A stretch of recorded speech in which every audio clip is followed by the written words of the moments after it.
হরে কৃষ্ণ। ইসলাম বাংলার পক্ষ থেকে আপনাদের সুস্বাগত। তো আপনারা শ্রীপাদ যদুনন্দনপুর কাছ থেকে প্রভুপাদের লীলামৃত শ্রবণ করছেন। খুব সুন্দর সুন্দর লীলা, যেগুলো আমরা কখনো ভাবিনি, শুনিনি ইসকন মায়াপুরের থেকেও। তো প্রভু শোনাচ্ছেন। প্রভু আপনারা জানেন, পুষ্প সমাধি ছিল প্রভুপাদের পুষ্প সমাধি মন্দিরে উনি সেবা করেন। প্রায় 2 যুগ 24 বছর ধরে সেবা করছেন, এবং সেই ছিল প্রভুপাদের খুব প্রিয় বুক ডিস্ট্রিবিউশন, বুক স্টলে উনি সেবা করেন। এখনও ছিল প্রভুপাদের গ্রন্থ উনি বিতরণ করে যাচ্ছেন। যে গ্রন্থ লেখার জন্য ছিল প্রভুপাদ রাত জেগে জেগে লিখতেন, আপনারাও চেষ্টা করবেন ছিল প্রভুপাদের গ্রন্থ পড়ার জন্য এবং সেটা বিতরণ করার জন্য। তাই এমনই একজন ভক্ত যিনি তারা সারাটা জীবন ছিল প্রভুপাদের সেবায় এবং প্রভুপাদের প্রিয় সেবা, গ্রন্থ বিতরণ সেবায় উনি নিয়োজিত হয়েছেন, এখনও আছেন সেবাতে। তেমন ভক্তের কাছ থেকে ছিল প্রভুপাদের লীলামৃত শ্রবণ করা আমাদের অনেক ভাগ্যের। তো আমরা শ্রীপাদ যদুনন্দন প্রভুকে অনুরোধ করছি, উনি যেন ছিল প্রভুপাদের এরকম নতুন নতুন লীলা আমাদেরকে শ্রবণ করিয়ে আমাদেরকে ভক্তিতে ভক্তিময় করে ফেলেন। হরে কৃষ্ণ। হরে কৃষ্ণ।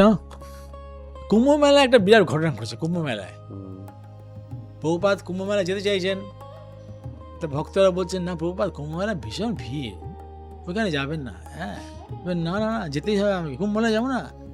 সেই একটা ঐতিহ্যময় একটা উৎসব, প্রভুপাদ খুব ভিড়, সেখানে কোটি কোটি ভক্ত, প্রায় 2 কোটি ভক্ত গেছে সেবার।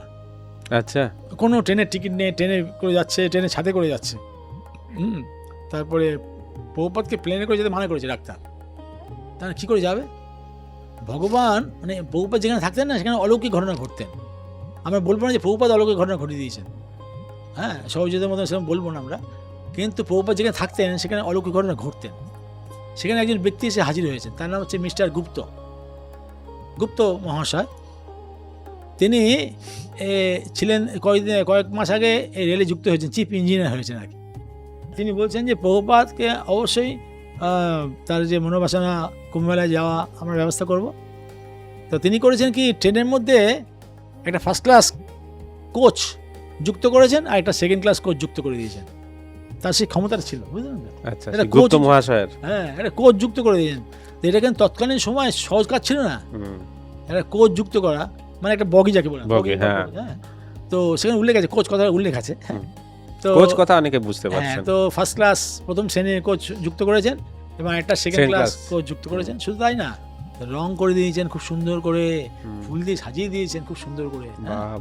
তারপরে প্রভুপাদের ভক্তরা সব গেলেন কুম্ভমেলায়, কুম্ভমেলায় গিয়ে প্রভুপাদের ইচ্ছা হচ্ছে দুধ খাবে।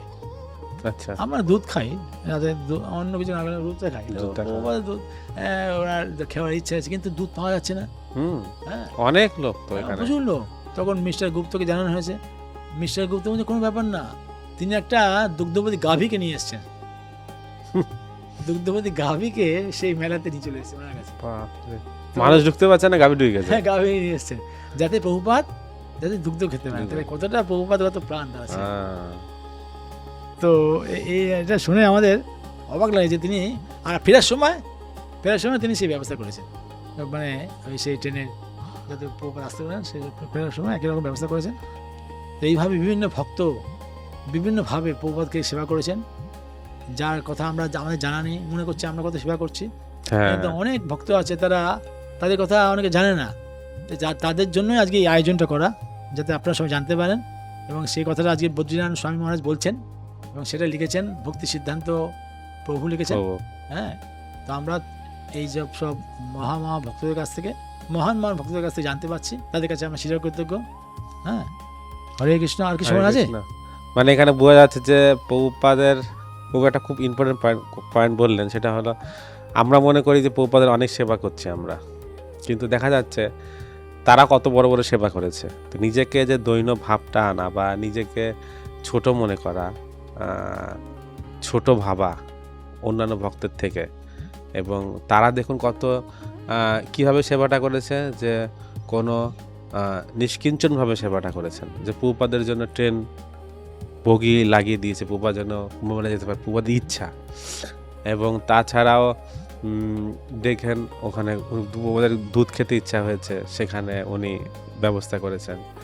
কুম্ভমেলাটা অ্যাকচুয়ালি প্রভুপাদ খুব গুরুত্ব দিতেন, কারণ কুম্ভমেলাতে আমি শুনেছি আমার কাছে শোনা অনেকজন ভক্ত আছে যারা কিনা কুম্ভ মেলাতে গিয়ে শ্রীশ্রীমৎ জয় পতাকা স্বামী মহারাজের কথা শুনে তার ওখানে দেখেই তারা মনে করেছে ইনি একজন সঠিক ধর্মগুরু। মানে কুম্ভ মেলার একটা গুরুত্ব আছে ভারতে।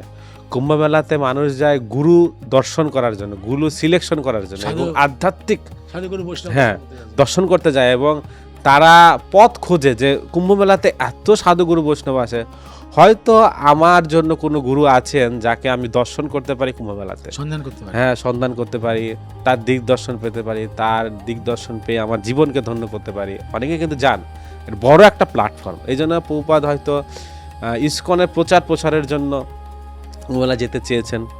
সেখান থেকে হয়তো অনেকেই ভক্ত হয়েছেন বা কোনো রাস্তা খুঁজে পেয়েছেন ইসকনে আসার বা আধ্যাত্মিক চেতনায় উদ্ভাসিত হওয়ার জন্য।